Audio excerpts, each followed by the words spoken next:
चलते हैं महाराज जनक जी की पुष्प वाटिका में। जैसे हमारे निकुंज में सुंदर फूलों से श्रृंगारित सिंहासन पर प्राणाराध्य युगल सरकार अनशन पर भुज दिए विलोकत इंदु बदन बिबिहोर करत पान रस मत परस्पर लोचन त्रसित चकोर। आज ऐसे सियाजू के नेत्रों में जब रामजू के नेत्र मिले, प्रथम मिलन है। चंद्र चकोर की भांति, चकोरी जैसे चंद्रमा के रूप का पान करती है, ऐसे सियाजू के नेत्र, और चकोर ऐसे लालजू के नेत्र सियाजू के मुख चंद्र की अद्भुत शोभा का पान कर रहे हैं। सी शोभा ही बरनी प्रभु आपनी दशा विचारी, बोले सुचि मन अनुज सन बचन समय अनुहारी। सियाजू के श्रीमुख चंद्र की शोभा को देख करके प्रभु की दशा बदल गई। प्रभु की दशा बदल गई। ये प्रेमी जन जानते हैं कि अब प्रभु किस दशा में हैं। मन मन की रुचि जानी नेह विधि अनुसर, कहू ते कुछ दुख घटी होई, काहे कहो यह जान न कोई। प्रभु के हृदय की जो दशा है अब रहा नहीं जा रहा, किससे कहें। लखन लाल जी से कहा, लक्ष्मण बहुत प्रेम में डूबे हुए हैं प्रभु, तुम देख रहे हो ये वही जनक नंदनी है जिनके लिए धनुष यज्ञ हो रहा है और अपने लोग धनुष यज्ञ देखने आए हैं। यहां गौरी जी का मंदिर है, उनके पूजन के लिए आए हैं। देखो इनके श्री अंग के प्रकाश से पूरी फुलवाड़ी प्रकाशित हो रही है। हमने अपने मन को देखा है, मेरा मन कभी किसी रूप पे आसक्त नहीं हुआ, पर इनकी सुंदरता, इनकी शोभा देखकर मेरा मन क्षुब्ध हो रहा है। सहज पुनीत मोर मनु क्षोभा, मेरा परम पवित्र मन है, पर यह क्षोभ को प्राप्त हो रहा है। प्रेम एक ऐसी महाबल शक्ति है जो भक्त को भी अधीन करती है और भगवान को भी अधीन कर लेती है, विवश कर देती है। देखो इसीलिए भगवान का एक नाम प्रेमाधीन। प्रभु अपने मन की प्रेम दशा को देखकर कहते हैं कि मेरा परम पवित्र मन है, किसी सुंदरता, किसी रूप को देखकर लुभायमान हो जाए असंभव। ऐसा क्यों हो रहा है? लक्ष्मण जी से कह, मेरा मन प्रेम विवश हो रहा है और मुझे शुभ शकुन दिखाई दे रहे, दाहिने अंग हमारे फड़क रहे। हमारे वंश का स्वभाव है रघुवंशिन कर सहज सुभाऊ, मन कुपंथ पगु धरई न काऊ, मुहि अतिशय प्रतीति मन केरी, जेहि सपने हूं पर नारी नहेरी। मेरे वंश का जन्मजात स्वभाव है कि कोई कभी किसी पराई स्त्री को देखने की भी चाह नहीं करता, कुमार्गगामी मन नहीं हो सकता। और मैं अपने मन पर बहुत विश्वास करता हूं, जिसने आज तक कभी विपरीत संकल्प नहीं उठाया। पर आज क्या हो गया? आज ये जनक नंदिनी को देख करके मेरा मन प्रेमासक्त हो रहा है। विधाता जाने क्या है। लक्ष्मण जी से कह रहे, संसार में ऐसे ज्यादा पुरुष नहीं होते जो युद्ध के अवसर पर कभी पीठ न दिखाएं, दरवाजे पर मांगने वाले को कभी विमुख न जाने दें और पराई स्त्री पर कभी आसक्त न हो। ऐसे ज्यादा पुरुष नहीं होते। प्रभु बात तो लखन जी से कह रहे हैं, दृष्टि सियाजू के मुख पर है। सियाजू को एकदम चेतना से आती है। सखियां कह रही कि गौरी पूजन करके शीघ्र चलना है। फिर एकदम चेतना सी जागृत होती है। बार बार चंचल ने, कहां गए वो राजकुमार? सखियों ने कहा, विवश मत होइए, देखो वो लता की ओट में वो विराजमान। फिर नेत्र जाकर प्रभु के मुख चंद्र की शोभा का पान कर रहे। प्रभु भी फूल का दोना हाथ में ही है और जानकी जी को निरख कर प्रेम मगन हो रहे। दोनों चंद्र चकोरी की भांति विवश हैं। सखियों को लगा कि ज्यादा समय यहां व्यतीत नहीं करना चाहिए। कहा, सियाजू आप शीघ्र चलें। चलना शब्द सुनकर सिया जी ने भर नेत्र देखा और आंख बंद कर ली, मानो प्रभु के रूप को अपने मानस पटल पर, अपने हृदय पर बिछा लिया। अद्भुत रूप प्रभु का है, नीलकांति। वो नीलिमा है ही नहीं सृष्टि में। उदाहरण में जैसे अनुमान के लिए वो ऐसा नहीं हो सकता कि प्राकृतिक रंग से प्रभु के श्रीअंग की तुलना की जाए। प्रकृति जनित वो चिदानंद है। जैसे कहा गया केकी कंठाभ नीलम, मोर के गले की जैसे नीलकांति। जैसे कहा गया है कि नवीन जलधर मेघ की कांति। कहा अनुमान के लिए केवल कि ऐसा हो सकता नहीं, कोई नहीं। ये उपमा और अनुमान और अलंकार से बहुत अलग हैं। ये अद्वितीय सच्चिदानंद हैं। बिना प्रेम दृष्टि प्राप्त हुए, दिव्य दृष्टि प्राप्त हुए अद्भुत नीलकांति। गौरवर्ण लखनलाल जी पास में अरविंदाक्ष, विशाल मनोहर, विशाल भयानक नहीं, मनोहर। कुछ कुछ अरुणिमा है नेत्रों में और प्रेम युक्त है। और मोर पंख माथे पर बांधे हुए हैं। मोर पंख सिर शोहत नीके, गुच्छ बीच बीच कुसुम कली के। सुंदर श्याम वर्ण के केशों को, सुंदर कलियां और फूल श्रृंगारित, और बीच में मोर मुकुट धारण की हुई राम जी। बर्राव श्या का अंतर है, श्याम जी राम जी। अगर ये धनुष बाण वे बिल्कुल वैसे, मोर मुकुट, मोर पंख सिर शोहत नीके,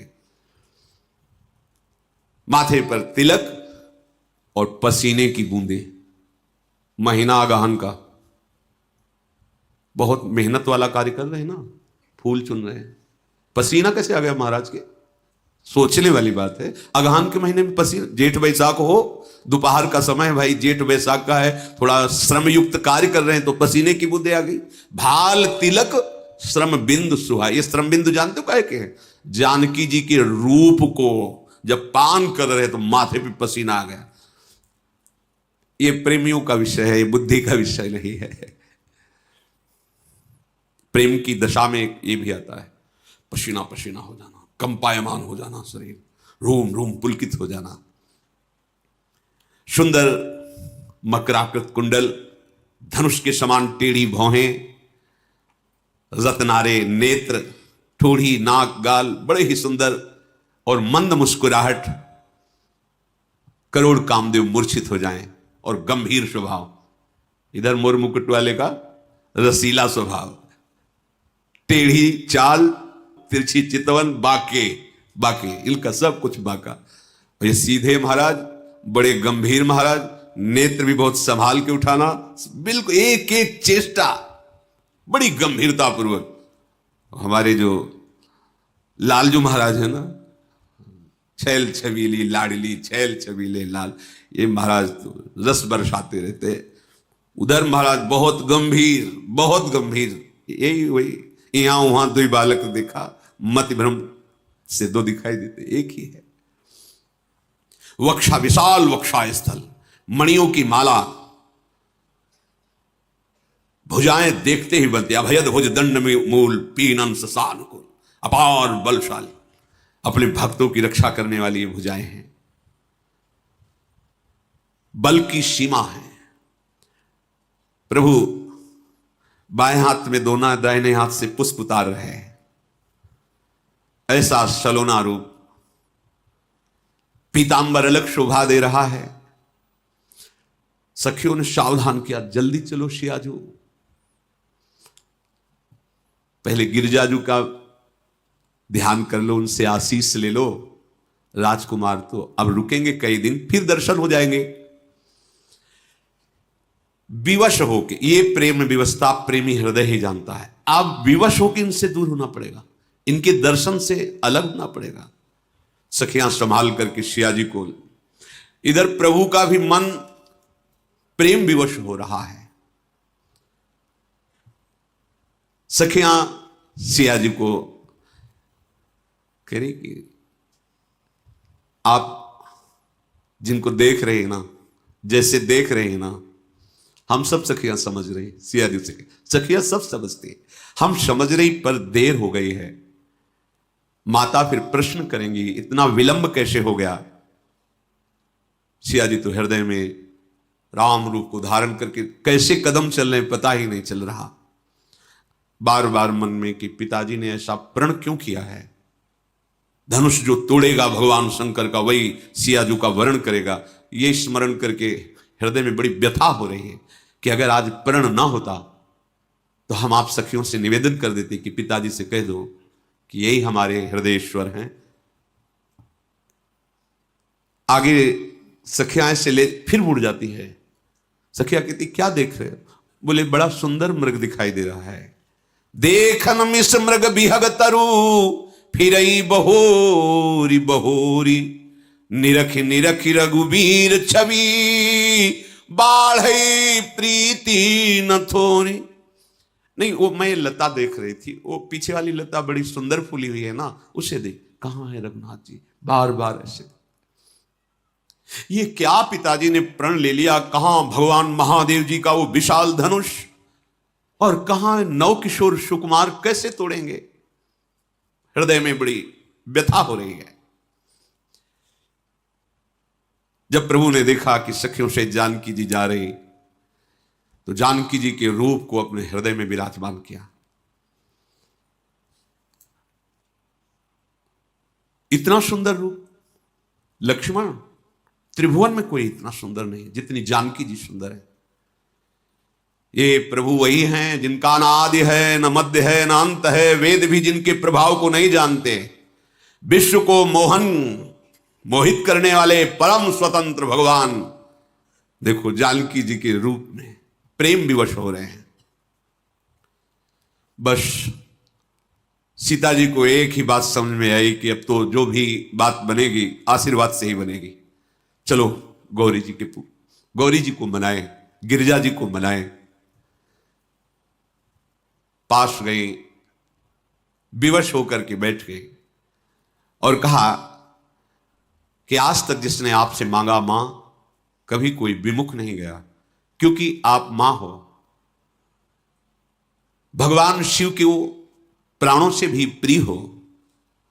आपके श्री चरणों की सेवा से कौन सा फल दुर्लभ है? कोई भी ऋषि मुनि मनुष्य कोई भी हे जगदम्बा आपके चरणों की आराधना करे तो उसकी कामना की पूर्ति हो जाती है। मेरा मनोरथ आप जान रही हैं ना, क्योंकि आप सबके हृदय में विराजमान हैं। मैं प्रगट में आपसे नहीं कह सकती, बस आप जान लीजिए।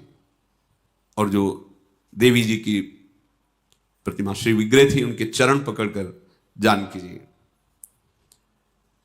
बार बार विनय, बार बार देख करके कहें आप हमारे मन के मनोरथ को जानती हो, हम कह नहीं सकती। विनय प्रेम बस भई भवानी, खसी माल मूर्ति मुस्कानी, सादर सिय प्रसाद सिर धरऊं, बोली गौरी हर सुहिय भरऊं। जब सियाजू विवश हो रही थी तो जगदम्बा जी ने अपनी माला सिया जी के मस्तक पर, यह आराध्य देव का संकेत होता है। आप एकटक प्रभु को देख रहे हैं और बात कर रहे हैं अंदर से। कोई पुष्प गिर जाए कर कमल का, कोई श्रृंगार, समझ लो सीधे बात हो गई आपकी। बहुत बार ऐसा प्रेमी जनों को अनुभव होता है। खसी माल, तत्काल माला गले से श्री जानकी जी ने, और देखा कि श्री विग्रह जगदम्बा का मुस्कुरा रहा है, और मुस्कुरा ही नहीं रहा, जगदम्बा बोलने लगी। बोली सुनो सिय सत्य असीस हमारी, पूजी मन कामना तुम्हारी। हे सियाजू, मैं सत्य बोलती हूं, मेरा आशीर्वाद है जो तुम्हारे मन में चल रहा है वो निश्चित पूर्ण होगा, वो तुम्हें प्राप्त होगा। मनु जाहि राचिउ मिली सोबरु, सहज सुंदर सावरो, करुणा निधान सुजान सीलु, सनेहु जानत रावरो। तुम्हारा मन जहां अनुरक्त हो गया मैं जान रही हूं, स्वभाव से वे सांवरे सरकार तुम्हें मिलेंगे। जिस भाव से तुम चिंतन कर रही हो वो बहुत करुणामय है, वो सुजान सर्वज्ञ हैं, वो तुम्हारे हृदय की बात जान रहे हैं, तुम्हारे शील और स्नेह में वो डूबे हुए हैं, तुम्हें निश्चित उनकी प्राप्ति होगी। ऐसा आशीर्वाद गौरी जी ने, जगदम्बा जी ने दिया। अब तो हृदय में अपार आनंद, क्योंकि जगदम्बा जी ने कहा है कि जो तुम्हारे मन में है, मनुजा ही राच्यों मिली सोबर, सहज सुंदर सावरो, सावरे सरकार को अपने प्रीतम रूप में वर्ण किया, निश्चित वो मिलेंगे। यही भांति गौरी असीस सुनी सिय, सहित ही हरसी अली, तुलसी भवानी पूजी पुनि पुनि, मुदित मन मंदिर चली। सखियों सहित से आज बहुत आनंदित हो गई, जगदम्बा ने वर दिया है। आज तो हमारे सब अनुकूल हो गया। सिया जी सोच रहे हैं अब मेरे आनंद का ठिकाना नहीं, क्योंकि मुझे आशीष मिल गया है। उसी समय सिया जी के बाम अंग फरकने लगे। मंजुल मंगल मूल बाम अंग, मानो बिल्कुल शुभ घड़ी है। आनंदित होकर राजमहल की तरफ जानकी जी जा रहे। इधर प्रभु सिया जी के रूप का ध्यान करते हुए और उनके रूप की सराहना करते हुए लक्ष्मण जी से कहा विलंब हो रहा है, गुरु सेवा में पुष्प पहुंचाना है। सामने गए, विलंब हो ही गया था। बहुत ही सहज सरल स्वभाव है, सरल स्वभाव छुअत छल नाही, बिल्कुल सीधी बात, जैसा हृदय में वैसे ही बात। प्रणाम किया और कहा गुरुदेव। जनक नंदिनी वहां पधारी थी, उनको देखने के, उनके दर्शन करने में चित्त लुभायमान हो गया, इसलिए विलंब हो गया। बिल्कुल नहीं, गुरुदेव से कपट शब्द नहीं आना चाहिए। एक जगह ऐसी विश्व में कम से कम है जहां हम अपना हृदय ग्रंथ पूरा खोल के रख दे। ये लो, चाहे दंड दो चाहे आशीष दो, आपका विषय है। ये हृदय आपके सामने खुला रखा है, यहां कपट नहीं। गुरुदेव के साथ देखो, भगवान वो पूछा नहीं कि विलंब क्यों हो, पहले विलंब का कारण छल है ही नहीं हृदय में, पहले ही बता दिया प्रभु। ऐसा मुस्कुराए, विश्वामित्र जी मुस्कुराए, पुष्प लिया, पूजन किया। पूजन करने के बाद राम जी की तरफ देखा और कहा सुफल मनोरथ हो तुम्हारे। तुम जो मन में मनोरथ कर रहे हो, जाओ पूर्ण हो तुम्हारे मनोरथ। ये सुनकर के राम लखन सुनि भये सुखारे। सुख सिंधु भगवान को गुरुदेव के आशीर्वाद से महान सुख प्राप्त हो रहा है, जाओ तुम्हारे मनोरथ पूर्ण हो। पूजा करके विश्वामित्र जी ने राम जी को ऐसा आशीर्वाद दिया। सुंदर सुंदर भोग बना हुआ था प्रभु को, जो विश्वामित्र जी आराध्य देव के रूप में विराजमान के भोग लगा, सबने प्रसाद पाया। दिन बीत गया, गुरु की आज्ञा पाकर दोनों भाई राम लखन संध्या करने चले। संध्या के बाद देखा चंद्रमा उदय हो रहा है, तो प्रभु को तो एक ही बात, सिया रूप हृदय में बसा है। कह रहे लक्ष्मण बड़ा सुंदर चंद्रमा प्रकट हो रहा है, पर इसको हम सियाजू के रूप से तुलना नहीं दे सकते। क्यों? क्योंकि ये खारे समुद्र से उत्पन्न हुआ है। समुद्र से उत्पन्न होने के कारण समुद्र में विष भी उत्पन्न हुआ था, तो विष का भाई है ये, और दिन में ये शोभाहीन हो जाता है और कलंक भी लगा हुआ है। बेचारा चंद्रमा सियाजू के मुख की बराबरी कैसे कर सकता है लक्ष्मण? ये घटता बढ़ता रहता है, इसमें बहुत अवगुण है। ये सियाजू के रूप की तुलना के लायक नहीं है चंद्रमा। अगर मैं कहीं कहूं कि जानकी के मुख चंद्र की शोभा ऐसी है तो यह अपमान होगा, अनुचित होगा। सियाजू के मुख चंद्र की बराबरी ये प्राकृतिक चंद्र नहीं कर सकता। संध्या जैसे हुई सियाजू के रूप का चिंतन करते हुए गुरु जी के पास आए, प्रणाम किया, फिर आज्ञा पाकर विश्राम किया। रात बीतने पर पुनः वैसे ही जगह, पहले लक्ष्मण जी, फिर रघुनाथ जी, फिर विश्वामित्र जी पूरी दिनचर्या हुई। प्रभु का ऐसा स्वभाव है, जो देखे वो बिक जाए। भक्तों के हृदय में अपने स्वामी का स्वभाव उतरता है। अगर स्वभाव ना उतरे तो अभी अनन्यता नहीं, अभी इष्ट प्रेम नहीं है। देखो प्रभु लखनलाल ने कहा, सूर्य उदय हो रहा है, अंधकार नष्ट हो रहा है। जैसे आप जनकपुरी में पधारे तो सब राजाओं के हृदय निस्तेज हो रहे हैं। जैसे सूर्य उदय होने पर जुगनू का कोई प्रभाव नहीं रहता, और जितने महान भक्त हैं उनके हृदय में आनंद का, प्रेम का प्रकाश हो रहा है। चर्चा हो रही थी कि सदानंद जी महाराज पधारे, विश्वामित्र जी को प्रणाम किया और कहा, महाराज आज धनुष यज्ञ में आप पधारिए। आज वो तिथि है जो धनुष यज्ञ पूर्ण होगा। आप ऋषि समूह के सहित धनुष यज्ञ में पधारे। सदानंद जी की बात सुन करके प्रभु श्री राम लक्ष्मण से कहा, जनक जी का बुलावा आया है, चलते हैं, धनुष यज्ञ की शोभा देखते हैं, देखते हैं भगवान किसको ये बड़ाई देते हैं। लक्ष्मण जी ने कहा, गुरुदेव जिस पर आपकी कृपा दृष्टि बढ़ाई उसी को प्राप्त होगी, हमें कोई संशय इस विषय पर नहीं है। आप जिस पर करुणा करके देख लें, बड़ाई उसी को प्राप्त होगी। ये बात सुनकर विश्वामित्र जी प्रसन्न हुए, मुस्कुराए। रघुनाथ जी, लखनलाल जी, बहुत से ऋषि, विश्वामित्र जी धनुष यज्ञशाला की तरफ चले।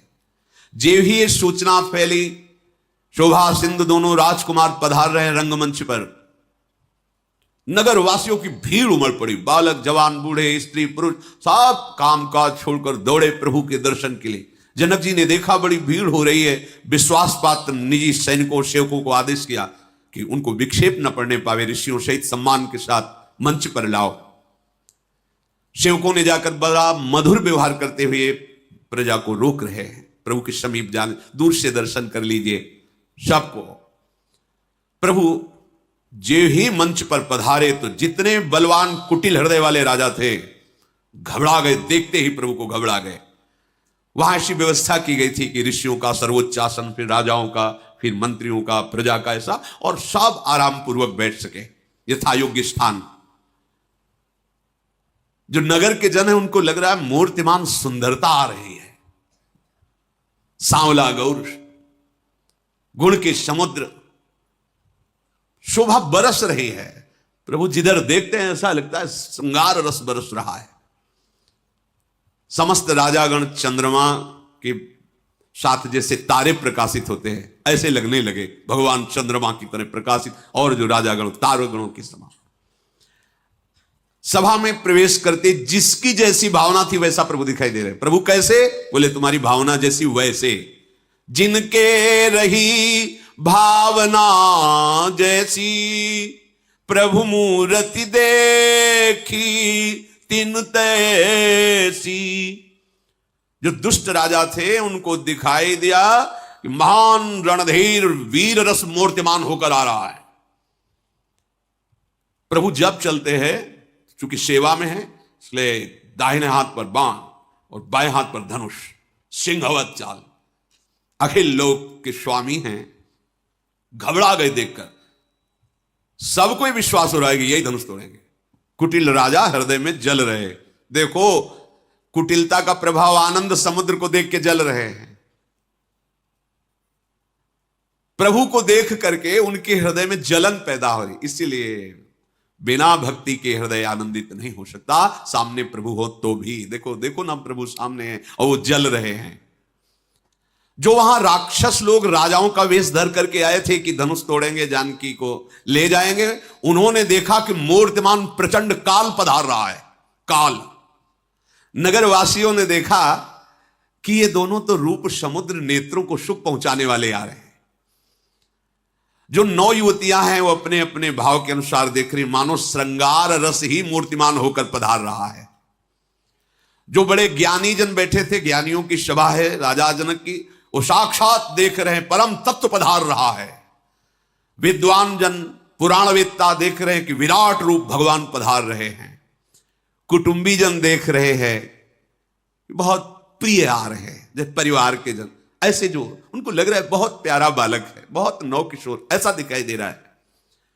और जो जनक जी और उनकी रानियां और उनकी सेवा में जो है वो बिल्कुल ऐसा देख रहे जैसे मेरा बच्चा पधार रहा है प्रभु को, मेरा बेटा पधार रहा है, ऐसा एकदम वात्सल्य। जो वहां योगी जन विराजमान हैं उनको शांत शुद्ध सम स्वता प्रकाश परम तत्व का बोध हो रहा है। जो हरिभक्त विराजमान देख रहे, आराध्य देव भगवान पधार रहे हैं। और सियाजू जो देख रहे हैं वो किसी के वर्णन करने की क्षमता ही नहीं है। ये सियाजू जो देख रही उनका जो स्नेह है, जो सुख है, वाणी की सामर्थ्य नहीं की वर्णन कर सके, केवल अनुभव कर रहे हैं वो भी सियाजी। यही बात प्रभु श्री राम ने हनुमान जी को संदेश में अशोक वाटिका में विराजमान जानकी जी के लिए कहा था। तत्व प्रेम कर मम और तोरा, जानत प्रिया एक मन मोरा, सो मनु रहत सदा तो ही पाही, जान प्रीति रस एते नहीं माही। बस इतना है, वर्णन नहीं कर सकते, बस इससे समझ लो मेरे और आपके प्रेम को केवल मेरा मन जानता, वो मन आपके पास है, बस आप समझ लीजिए। कोशलाधीश प्रभु सुंदर सांवले गौर शरीर वाले युगल जब पधारे, राजसभा सुशोभित हो रही है। प्रभु का कोई श्रृंगार नहीं किया गया, क्योंकि ऋषियों के साथ राजभवन से आते तो हो सकता था श्रृंगार किया जाता, तो ये तो ऋषियों के साथ पधारे, स्वाभाविक ऐसे ही। पर सुंदरता टपक रही है, करोड़ों कामदेव उनके श्रीअंग शोभा के आगे तुच्छ नजर आ रहे हैं। एकदम प्रफुल्लित मुखकमल, नेत्र चित्त चुराने वाले, हृदय जिधर भी सबको वात्सल करुणा जो जैसे भाव से सबको तृप्त कर रहा है प्रभु का हृदय। इतने चिकने कपोल, नील कमल जैसी कांति की कुंडलों की आभा दिखाई दे रही कपोलों पर। ओठ प्रदेश ऐसे, वाणी ऐसी, हंसी ऐसी, कैसे वर्णन करे। टेढ़ी भौहें, सुंदर नासिका, ललाट पर स्वाभाविक विशाल भाल, तिलक, घुंघराली अलकावली और पीली 4 कोने की टोपी, चौकोनी टोपी पीले रंग की, और उससे बीच बीच में पुष्प लगे हुए हैं। मानो तीनों लोकों की सुंदरता अगर एकत्रित की जाए तो भी तुलना नहीं की जा सकती। असीम सौंदर्य, हृदय पर गुंज गजमुक्ताओं की सुंदर तुलसी की ये मालाएं, विशाल कंधे, खड़े होने की सिंहवत ऐंठ, पीठ पे तरकश, पीतांबर, दाहिने हाथ में बाण, बाएं हाथ में कंधे पर धनुष, यज्ञोपवीत, नख से सिक तक शोभा ही शोभा। जो देखता है वो ये कहता है कि आज हमने जन्म लेने का फल प्राप्त कर लिया, प्रभु को देखा। अनुपम रूप, देवता लोग आकाश पर विमानों पर चढ़े हुए प्रभु के सुंदर रूप का दर्शन कर रहे, रंगमंच पर फूलों की वर्षा कर रहे हैं। जनक जी का आदेश हुआ, सखियों को जाओ और सियाजू को मंच पर पधारो। चतुर सुजान सखियां, बहुत मंगल गान हो रहा है, वेद मंत्र उच्चारण हो रहे, जानकी जी पधार रही। ओ सी शोभा नहीं जाए बखानी, कैसे कोई वर्णन करे जब सियाजू श्रृंगारित होकर महल से पधार रही। काव्य की उपमाएं सब तुच्छ है, क्या उनके लिए बोले, किसका उदाहरण दे। कोई त्रिभुवन में है ही नहीं कि जानकी जो ऐसी हैं, क्या शोभा।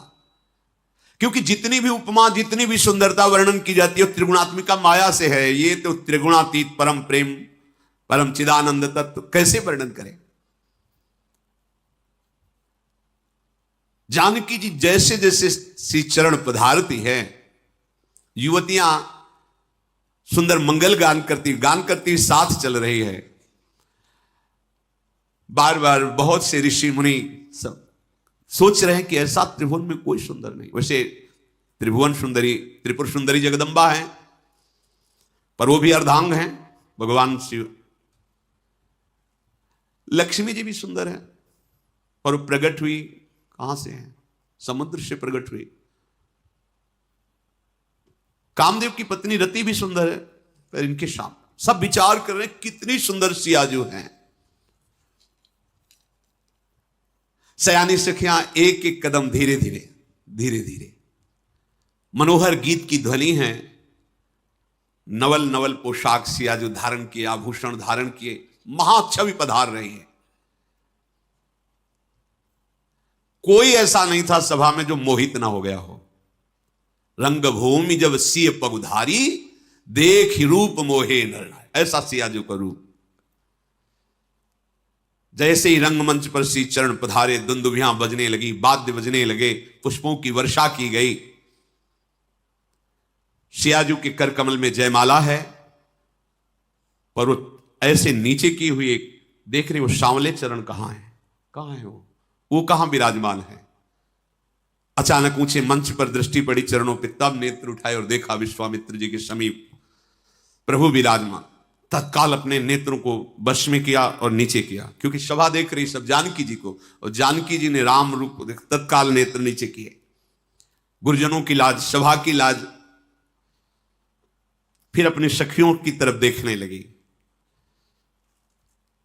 जानकी जी हृदय से विवश हो गई और विधाता से कहती है कि ये अजगौ बहुत हल्का हो जाए, आप ऐसी कृपा कर दो। हे प्रभु, हे विधाता, ये जो धनुष है ना, ये हल्का हो जाए जब राम जी उठावे, और जब ये राजा लोग उठावे तो भारी हो जाए। जानकी जी मन में विचार कर रहे हैं।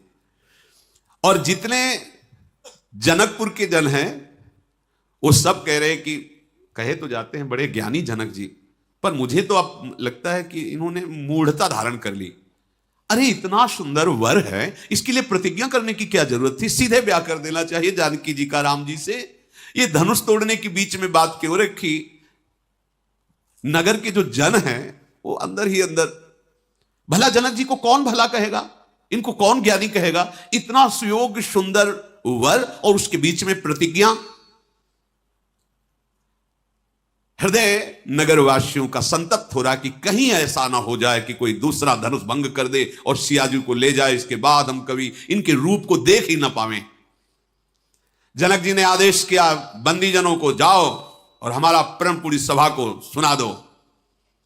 बंदीजन आए, बोले बंदी बचन बर सुनहु सकल महिपाल, पन विदेह कर कहीं हम भुजा उठाई विशाल, नृप भुज बल विधु शिव धनु राहु, गरुव कठोर विदित सब काहू, रावण बानु महाभट भारे, देखी सरासन गवही सिधारे, सोई पुरारी को दंडु कठोरा, राज समाज आजू जई तोरा, त्रिभुवन जय समेत वैदेही, बिनहि विचारी बरई हटते ही। बंदीजनों ने कहा, सावधान, समस्त राजाजन महाराजाधिराज जनक जी का प्रण सुनिए। राजाओं की भुजाओं का बल चंद्रमा है और भगवान शिव जी का धनुष राहु है। ये बहुत वजन वाला और कठोर है, सबको विदित है। ये अजगौ धनुष महान बलशाली है, महान भार धारण किए हुए, बड़ा ही कठोर है। योद्धाओं में सूरवीर रावण और बाणासुर ने प्रणाम करके केवल से उठाने की हिम्मत नहीं रही। दूसरों की हिम्मत अब देखने को मिलेगी। इस भगवान शंकर के धनुष को आज राज समाज में जो भी राजा तोड़ेगा उसे तीनों लोकों में विजय प्राप्त होगी, और जानकी जी बिना किसी विचार के अपनी जयमाला उसके गले में डाल देंगी। ये महाराज जनक जी का प्रण है। प्रण सुनकर के अपने अपने दुपट्टा कमर में बांधने लगे। जो राजा बलाभिमानी धनाभिमानी थे अकुला के उठे और अपने इष्ट देवों को प्रणाम कर रहे हैं। अपने अपने इष्ट देवों को प्रणाम करके कि आज मैं अभी अभी गया और अजगौ का खंडन किया और जानकी को प्राप्त किया। रंगमंच पे जाते अपने मुझ पे ताव देते हैं। तमक इधर ही धनु मूढ़ नृप, उठई न चलहि लजाई, मनहु पाई भट बाहुबल अधिक अधिक गरुआई। भुजा ठोकते और घुटने के बल होकर के धन वहां हिल ही नहीं पाया। फिर खड़े होते, फिर एक दो चुपचाप नीचे उतर जाते। ऐसे शास्त्रों राजा, ऐसा लग रहा है जो जो राजा छूता है उसका बल और धनुष पर समा जाता है। इतना गरु धनुष हिला भी नहीं सका कोई, उठाना और तोड़ना तो बात जाने दो। राजाओं ने आपस में बात की कि एक से तो उठ नहीं रहा, तो देखो बुद्धि खराब है, 10-10 हजार एक साथ लग गए। अरे सियाजू के हाथ में एक ही जयमाला है, यहां कोई उठाने की सूरवीरता नहीं दिखाई दे रही, यहां स्वयंवर चल रहा है। एक ही राजा धनुष उठाए, पर भूप सहस 10 एक ही बारा, लगे उठावन टरई नटारा, डगई न शंभु सरासनु कैसे, कामी बचन सती मनु जैसे। 10,000 राजा एक साथ उठे और अजगौ को उठा, हिला नहीं। बोले कैसे नहीं हिला?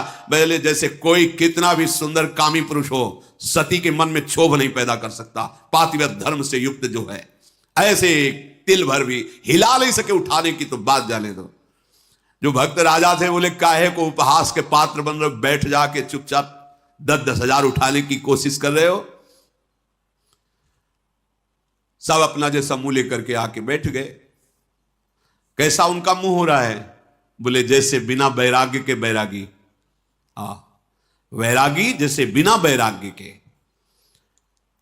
बड़ी कीर्ति विजय सब लिखाई थी पर्चा में बंदीजनों को, हमारे कुल दादा पर बाबा वहां वहां विजय प्राप्त की, मैं धनुष सब चुप बैठे। जनक जी ने देखा कोई उठाने वाला नहीं है, पूरी सभा में कोई नहीं रह गया। बहुत जनक जी एकदम उदास हो गए कि ये क्या, सब श्रीहीन हो रहे, पूरी समाज गर्दन झुका ली, कोई अजगौ को उठा नहीं पाया। व्याकुल हो गए। नृपन बिलो की जनक अकुलाने, बोले बचन रोष जनुसाने, दीप दीप के भूपति नाना, आए सुनि हम जो पन उठाना, देव दनुज धरी मनुज शरीरा, विपुल वीर आए रणधीरा, कुंवरी मनोहर विजय बड़ी, कीरति अति कमुनी, पावनहार बिरंचि जनु रच्यो न धनु दमनीय। ओहो, हमें लगता है हमसे भूल हो गई। जनक जी ने सभा में कहा, द्वीप द्वीप के अनेक महाबली राजा पधारे, देवता दैत्य भी भेष बदल करके मनुष्य रूप में आए, मैं देख रहा हूं, पर किसी भी रणधीर बलवान के अंदर इतनी शक्ति नहीं कि जिसको जानकी जी ने खेल खेल में हाथ में उठा लिया था उसको उठा सके। धनुष का प्रभाव, प्रताप, बल, महिमा, यही देख करके हमने प्रण किया था कि जिसको जानकी जी ने ऐसे बाएं हाथ से खेल खेल में उठा लिया, जो इसका भंजन करेगा वही इनका पति होगा। आहा, ये सुंदर विजय, वीरता, कीर्ति, हमें लगता है ब्रह्मा ने कोई ऐसा सूरवीर ही नहीं पैदा किया जो अजगौ का खंडन कर दे।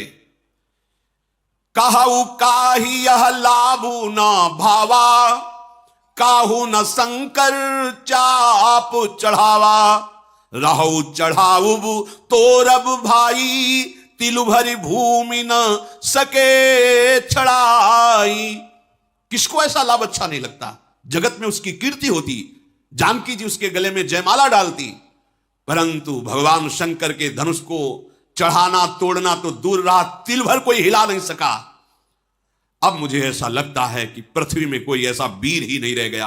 अब जनी को माखे भटमानी, वीर विहीन मही मैं जानी, तजहुआस निज निज गृह जाहू, लिखा न विधि वैदेही विवाहू।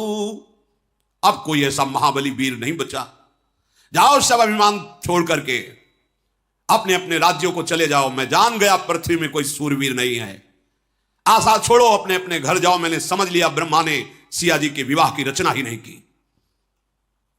यदि मैं ऐसा जानता कि कोई धनुष उठाने वाला नहीं तो मैं ऐसा प्रण नहीं करता, पर मैं प्रण नहीं छोड़ सकता, क्योंकि अगर प्रण छोड़ता हूं तो मेरे सुकृतों का नाश हो जाएगा। जो एक बार प्रण करके, कसम खाकर, प्रतिज्ञा करके तोड़ देता है, उसके पुण्य नष्ट हो जाते हैं। अब क्या करूं? मेरी लाडली सिया कुमारी ही रह जाएगी। व्यथित हो गए जनक जी। सुकृत जाई जो पनु परिहरऊं, कुंवरी कुंवारी रहु का करऊं, जो जन त्यों बिनु भट भुवि भाई, तो पनु करी हो त्यों न हसाई।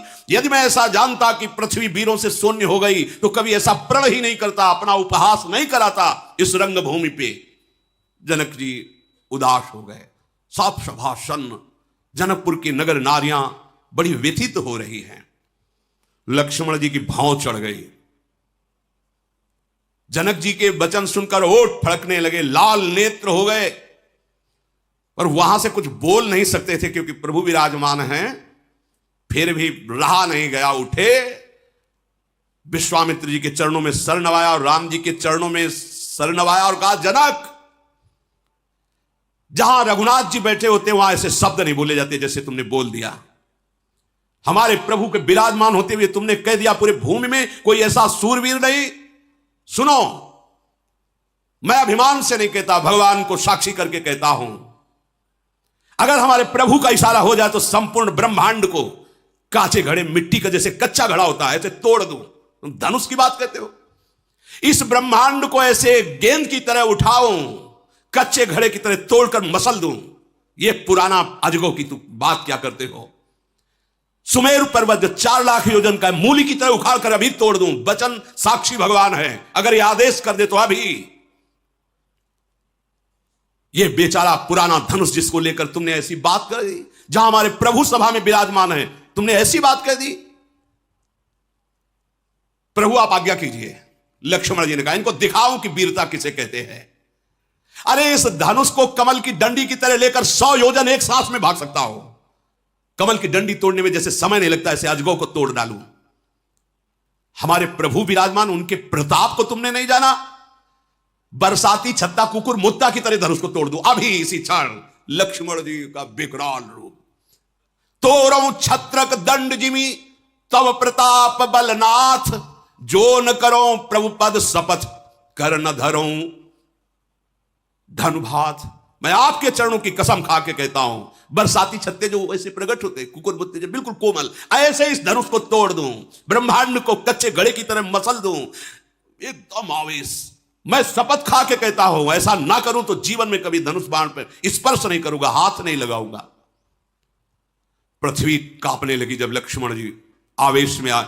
दिशाओं के हाथी चिघाड़ने लगे, राजाओं के पसीना आ गया। लक्ष्मण, छोटे राजकुमार लाल लखन लाल के वचन, सब बड़े बड़े जितने बैठ सब के पसीना आ गया। जानकी जी के हृदय में शीतलता पहुंची कि अभी तक छोटे राजकुमार का तो परिचय ही नहीं जाना था कि ऐसे है। अब हृदय में शीतलता हुई। विश्वामित्र जी ने इशारा किया,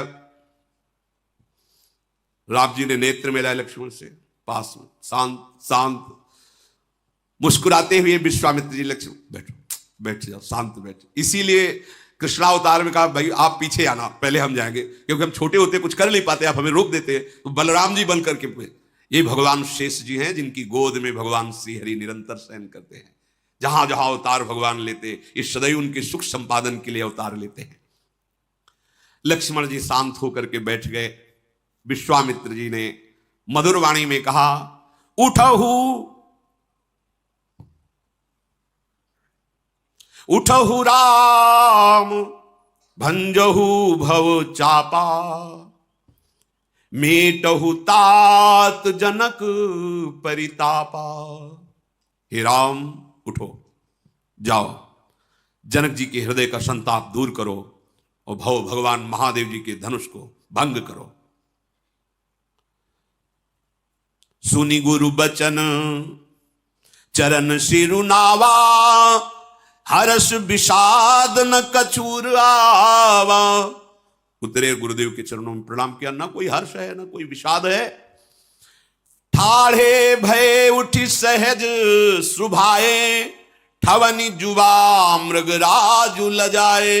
प्रभु के ऐसे खड़े होने की जैसे कोई सिंह शिकार को ताकता है, स्वभाव से ही सूरवीरता टपक रही है।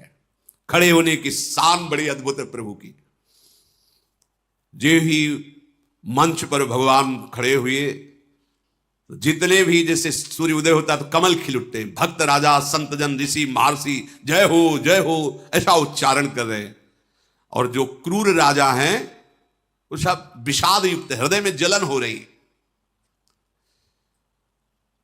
समस्त जगत के स्वामी प्रभु मतवाली गजराज की चाल से धनुष की तरफ बढ़ रहे हैं। जितने भी वहां विराजमान हैं नगर के जन, जनकपुर के, सब सुखी हो गए, हमारे पुण्य काम में आ गए। पहले ही मना रहे थे मेरे पुण्य विधाता आप ले लो और राम जी धनुष भंग करें, सिया जी का ब्याह हो जाए। सब अपने अपने पितर और देवताओं की वंदना कर रहे हैं, हमारी बात बन गई, हमारी बात सुन ली आपने, हमारे सुकृत फलीभूत हो गए।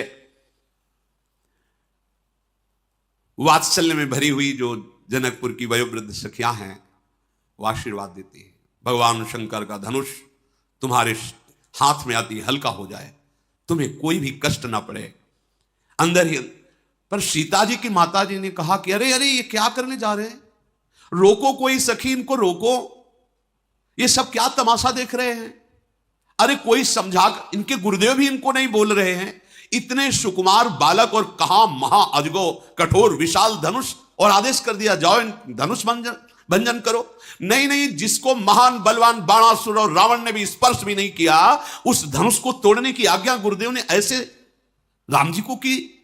जानकी जी की मां कहती नहीं कोई रोक, ये क्या हो गया है, महाराज को भी परम ज्ञानी होते हुए भी वो रोक नहीं रहे हैं। अरे विश्वामित्र जी को क्यों समझाता क्यों नहीं, ऐसे नौ किशोर। अरे जहां रावण बाणासुर प्रणाम करके चला गया, हाथ से भी नहीं छुआ, उसको ये तोड़ देंगे। भला कहीं हंस का बच्चा मंदराचल पहाड़ उठा सकता है क्या? अरे और कोई समझे ना समझे, ज्ञानियों के शिरोमणि जनक जी के, उनको तो समझना चाहिए, परम ज्ञानी विश्वामित्र जी, इनको तो समझना चाहिए, परंतु लगता है सबकी चतुरता आज समाप्त हो गई। सखी विधाता क्या करना चाहता है? एक चतुर सखी ने कहा कि आप महारानी जी आप ऐसा शोक मत कीजिए, ये छोटे हैं पर बड़े तेजवान हैं। देखो छोटा देखने पर यह ना समझ लेना चाहिए कि छोटा है। घड़े से उत्पन्न हुए थे कुंभज जी, अगस्त जी, और समुद्र पी गए। प्रकट कैसे हुए थे? कुंभज, कुंभ माने घड़ा, घड़े से प्रकट हुए थे और पी क्या गए? समुद्र। महारानी छोटा मत समझो। और विचार करो, सूर्यमंडल देखने में छोटा लगता है, पूरे संसार का अंधकार नष्ट कर देता है। और मंत्र बहुत छोटा होता है, आराध्य देव को अधीन कर लेता है। मंत्र परम लघु जासु बस, विधि हरिहर सुर सर्व, महामत गजराज कहूं बस कर अंकुश खर्व। अरे ब्रह्मा विष्णु महेश सबको मंत्र अधीन कर लेता, होता तो छोटा ही है। कितना मत वाला गजराज हो, इतना बड़ा अंकुश उसको घुटने पे ला देता है। महारानी ये बात सोचना आपको कि ये छोटे हैं, ये नहीं उठा पाएंगे, ऐसा नहीं। कामदेव के हाथ में फूलों का ही धनुष होता है, बड़े बड़े वीरों को परास्त कर देते हैं। महारानी हमने सुना है ये बहुत बलशाली, तुम्हें देखने में बालक लगते हैं, ये बड़े सामर्थ्यशाली, विश्वास करो, निश्चित तुम भय और शोक छोड़ो, ये निश्चित धनुष तोड़ेंगे, आप ऐसा मत व्याकुल हो। उधर जानकी जी तो जब प्रभु गजराज की चाल से धनुष की तरफ बढ़ रहे हैं तो मन ही मन भगवान शंकर और पार्वती से प्रार्थना करती हैं, हो प्रसन्न महेश भवानी, हे भगवान शिव, हे जगदम्बा, हम पर प्रसन्न हो। और आपने आशीर्वाद दिया था कि सुफल मनोरथ होई तुम्हारे, तो आज मेरे मनोरथ पूर्ण होने जा रहे हैं। आप हे शुभ विनायक जन, समस्त देवता, आज हम आप सबसे प्रार्थना करती हैं कि धनुष बिल्कुल हल्का हो जाए, भारीपन धनुष में ना रहे। रघुनाथ जी देखा सियाजू की तरफ तो आंखों में आंसू है। बार बार दो प्रकार के भाव प्रकट हुए, कभी आनंद के कि प्रभु अवश्य तोड़ दे, कभी शोक के, इतने सुकोमल रघुनाथ जी, इतना कठोर धनुष। बार बार सियाजू धीरे से रघुनाथ जी की तरफ देख लेती है, पिता के प्रण को सोचकर फिर उदासी छा जाती है। हे विधाता किस तरह धीरज धरूं, सिरस के फूल के कण से कहीं हीरा छेदा जा सकता है, अति सुकोमल सिरस का फूल, और हीरा कठोर जो घन से प्रहार करने पर भी ना फूटे। शिव जी का कहां धनुष और कहां ये सुकुमार भुजाओं वाले प्रभु। प्रभु चितई पुनि चितव मही, राजत लोचन लोल, खेलत मन सिज मीन जुग, जनु विधु मंडल डोल। कभी प्रभु की तरफ देखती, कभी धनुष की तरफ देखती, कभी जमीन की तरफ देखने लगती, क्या होगा। प्रभु ने देखा कि जानकी जी बहुत व्याकुल हो रही हैं, प्रभु के चरणों का चिंतन करते हुए प्रेम विवशता हो रही है। प्रभु तन चितई प्रेम तन ठाना, कृपा निधान राम सब जाना। जानकी जी ने प्रभु के चरणों की तरफ देखा और निश्चय कर लिया, अगर प्रभु ने धनुष नहीं तोड़ा तो मैं अपने प्राण छोड़ दूंगी, पर किसी और का वर्ण नहीं करूंगी। जानकी जी ने हृदय में निश्चय कर लिया, ये शरीर, ये प्राण, ये मन, ये चेतना केवल प्रभु श्री राम के चरणों के लिए है। कृपा निधान प्रभु मुस्कुराए, क्योंकि हृदय की जानते जानकी की तरफ, और धनुष की तरफ ऐसे देखा जैसे महाबलवान गरुड़ छोटे से सांप के बच्चे को। लखन लख्यो रघुवंश मनिता क्यों, हर को दंडु पुलक गात बोले बचन, चरण चापि ब्रह्मांड। लक्ष्मण जी ने देखा कि भगवान शिव के धनुष को भगवान श्री राम जिस दृष्टि से देख रहे, समझ गए। तत्काल खड़े हुए भूमि में चरण आरोपित करके कहा, ए बड़े बड़े दिग्गजों, सावधान, भगवान धनुष भंजन करने जा रहे हैं। ये पृथ्वी हिलने ना पावे, पूरी सृष्टि संतुलन में रहे, क्योंकि कोई साधारण धनुष नहीं, भगवान शिव का धनुष है। सब सावधान हो जाओ। भगवान श्री राम धनुष के समीप गए, भगवान शिव के धनुष को देखा।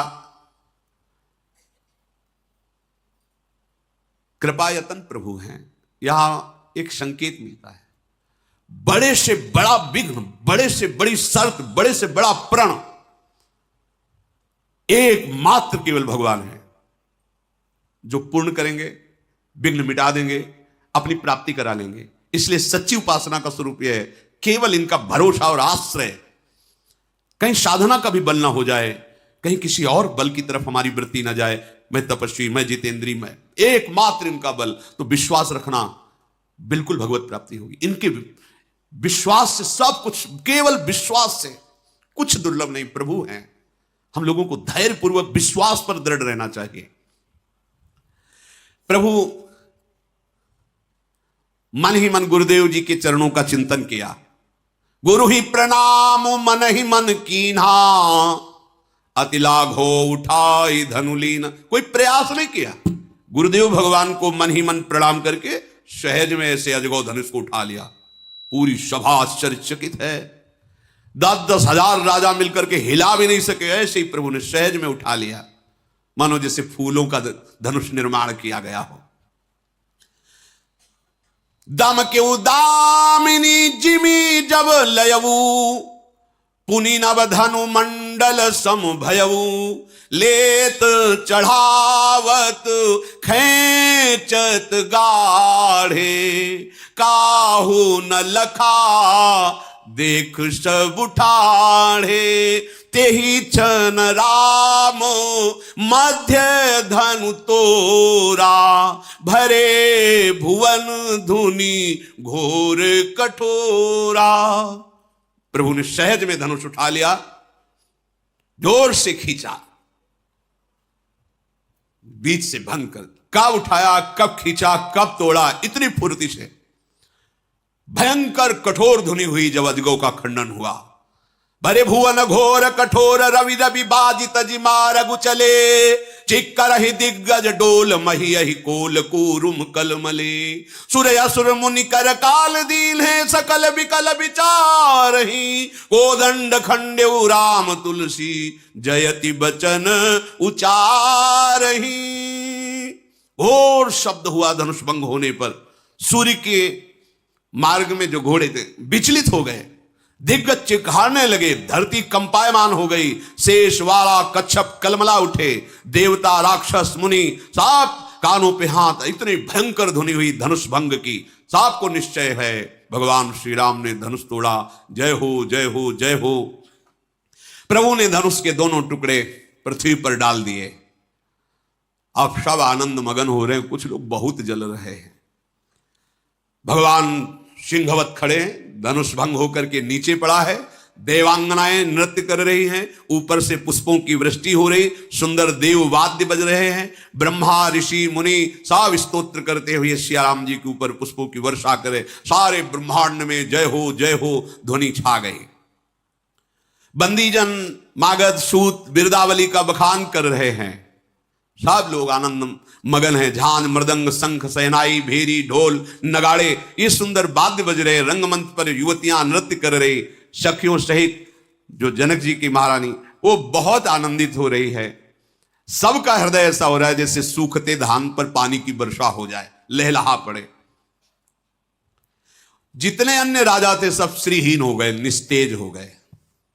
जैसे सूर्य उदय होने पर दीपक की, सूर्य का प्रकाश दीपक, क्या ऐसे राजा लोग हो गए।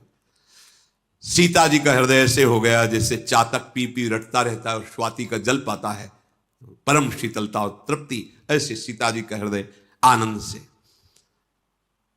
राम जी को लक्ष्मण जी देख रहे जैसे चंद्रमा को चकोर का बच्चा देख रहा हो। शतानंद जी ने आदेश किया, सखियों सियाजू को राम जी के समीप ले जाओ और जयमाला वरमाला धारण कराओ। मंगलाचार गाती हुई सखियां बीच में बालहंसनी की तरह श्री जानकी जी धीरे धीरे राम जी के समीप जा रहे हैं। सखियों के बीच में सीता जी की ऐसी शोभा हो रही जैसे बहुत सी छवियों के बीच में महाछवि विराजमान, और दोनों कर कमल में वरमाला विश्व विजय की शोभा जिसमें विराजमान है। एक एक कदम प्रेम विवश होकर बढ़ रहा है। मन में उत्साह है पर शरीर में शिथिलता है, प्रेम शिथिलता। सामने जाकर प्रभु के रूप को देखकर चित्र लिखी सी रह जाती है जानकी जी, हिलना डुलना। चतुर सखी कहती देख बाद में लेना, वरमाला धारण कराओ, सियाजू जयमाला पहनाओ। माला उठाती फिर रुक जाती है। ऐसी प्रेम विवस्था है। सखियां गान करती हैं, सिया जी के कर कमल में दोनों तरफ से सखियां सहयोग देती। हां, राम जी से कहा थोड़ा झुको, क्योंकि मुकुट धारण किए सिया जी। लक्ष्मण जी सारे से मानो कह रहे कि हमारे यहां झुकने की प्रणाली नहीं है हमारे यहां झुकने की बड़ा वो एकांतिक जो आनंद विनोद है वो इशारों से होता है, ज्यादा बातचीत से नहीं होता। वो तो रसिकों के चिंतन का विषय होता है। सखियों ने सियाजू के कर कमल को सहयोग दिया। सिया जी ने श्री राम जी के गले में वरमाला पहनाई। जो ही वरमाला धारण हुई सब ऋषि मुनि आशीष देते हुए पुष्पों की वर्षा कर रहे हैं। जय जयकार हो रही। नौ युवतियां नृत्य करें, ब्राह्मण वेद ध्वनि कर रहे, बिरुदावली का बखान सूत मागध जन कर रहे। अब जो राजा लोग बैठे थे उनके हृदय की दुष्टता उभर पड़ी। अरे उन्होंने कहा धनुष तोड़ दिया तो क्या हुआ, बंदी बनाओ इन दोनों राजकुमार को, जनक को और सीता जी का अपहरण कर लो, ले चलते हैं हम सब। अपने अपने कवच सुधार रहे हैं, अपने अपने अस्त्र ले रहे हैं। छीन लो सीता को। ये धनुष तोड़ दिया तो क्या सीता जी को ले जाएंगे? मेरे रहते हुए कौन अभी हिला भी नहीं पाए धनुष। और उन्हीं धनुष को ऐसे ही कमल नाल की तरह भंजन करने वाले भगवान को बंदी बनाना चाहते। मूर्खता की हद हो गई। ये जनक कुछ बोले ना तो पूरे मंत्रियों सहित इनको बंदी बना लो। ये भक्त जो राजा थे खड़े बोले, निर्लज्जो, थोड़ी भी लाज है तुम्हारे? तुम्हें शर्म नहीं आई? मंच से जाके घुटने टेक के नीचे उतर के आ गए, अजगों को हिला भी नहीं पाए, और तुम कहते हो बंदी बना लो, छीन। अरे प्रणाम कर और जीवन सार्थक कर, ऐसे वचन मत बोलो। तुम्हारी प्रतिष्ठा, सूरवीरता और बल सब धनुष के साथ बह गया जब उठा नहीं पाए थे। कहां गई थी वो वीरता? उठाते धनुष। अरे दुष्टो, तुम्हारी दुर्बुद्धि तुम्हारे मुख में कालिक पोत दी। अरे ईर्ष्या घमंड छोड़ो, नेत्र भरकर परम सुख लाभ लो। ये कौन है? सिया राम जी। तुम काहे को पतिंगा बनना चाहते हो लक्ष्मण की क्रोधाग्नि की? जगमो सखा निशाचर जेते लक्ष्मण हरे निमिष मौते थे। अरे गरुण का भाग कौआ कभी ले पाया है क्या? सिंह का भाग खरगोश छीन पाएगा क्या? अरे तुम लोग सिया जी के चरणों में प्रणाम करो, ऐसी बात भी मत सोचो। अब कोलाहल राजाओं का अपने अपने धनुष बाणों सब उद्दंडता। सदानंद जी ने इशारा किया, जानकी जी को एकांत करो। सखियों ने, क्योंकि राज समाज है, और सब अपनी अपनी भुजा ठोक करके मंच पर भगवान श्री राम इशारा किया, विश्वामित्र जी पास आ जाओ। लक्ष्मण और भगवान श्री राम विश्वामित्र जी जानकी जी को एकांत। राजा लोग क्रोध से आग बबूले होके झुंड के झुंड रंगमंच पर सब व्याकुल हो गए। जनक को बना बनाया सब काम बिगड़ गया। उसी समय देखा कि जिनके पद की धमक से पूरा रंगमंच हिल जाए, सब कांप गए, कौन आ रहा है। तेहि अवसर सुनी शिवधनु भंगा, आयो भृगुकुल कमल पतंगा। देखी मही सकल सकुचाने, बाज झपट जनु लवा लुकाने। गौर शरीर भूति भल भ्राजा, भाल विशाल त्रिपुंड विराजा। शीस जटा शशि बदनु सुहावा, ऋषि बस कछुक अरुण होइयावा। भ्रकुटी कुटिल नयन रिस राते, सहजहु चितवत मनहु रिसाते। वृषभ कंद उर्बाहु विशाला, चारु जनेऊ माल मृग छाला। कटि मुनि बसन तून दुई बांधे, धनुसर कर कुठार कलकान। अद्भुत महापुरुष का प्रादुर्भाव भगवान परशुराम जी, गौर वदन त्रिपुंड विराजमान, हाथ में परसा, पीठ में तोड़ी धनुष, मृगशाला माला और विशाल भुजा, विशाल जंघा, अखंड ब्रह्मचारी भगवान परशुराम। अरे जे ही पधाए तो सब जैसे उल्लू जैसे कुकू कर रहे थे राजा लोग। भागे, प्राण बचा के भागे, परशुराम जी को देखते ही भागे, जैसे बाज उतरता है ना, तो चाहे जो पक्षी फील्ड में नजर नहीं आएगा, सब भागे इधर। और जो कुछ थोड़ा हिम्मत करो, अपने बाप बाबा का नाम लेकर साष्टांग दंडवत, साष्टांग, और जिसकी तरह वैसे देख लेता हूं समझता आयु पूरी हो गई हमारी। ऐसा स्वरूप भगवान परशुराम का पधारे हैं। अब आगे की चर्चा